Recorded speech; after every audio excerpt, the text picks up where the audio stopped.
So there's a reason why dungeon masters tend to ignore long backstories. And this is not every case. So all of you guys out there that are like, well, my dungeon master read all 17,000 pages of my backstory. Shut up. I'm not talking to you.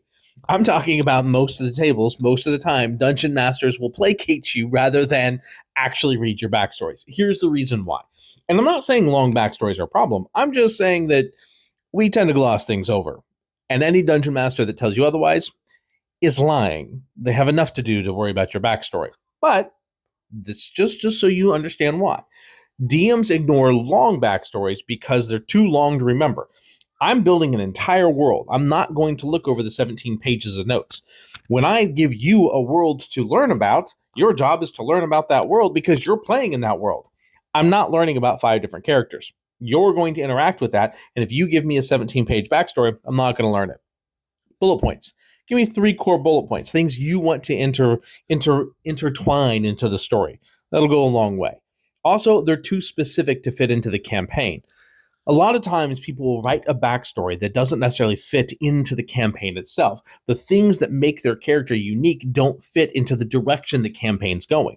So a lot of times writing a backstory that actually involves what the campaign is about. For example, if we know that this campaign is going to be about demons and devils and diving into hell to rescue people because, the balance has been thrown off. Have your village getting eaten or destroyed by demons and devils. That gives me something to work with. If you're talking about some prince in the Eastern Kingdom that caused your family to, I may never use that because it just didn't fit with the campaign. So just keep that in mind. Also, it's too disconnected from the setting. This is a big one.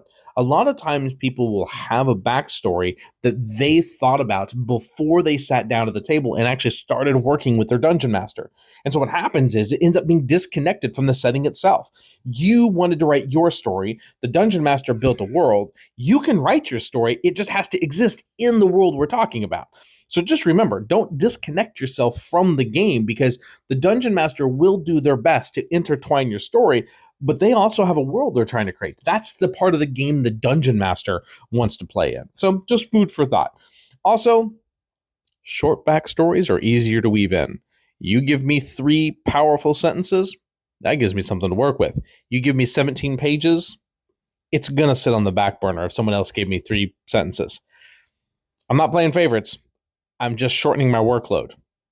Sorry, food for thought.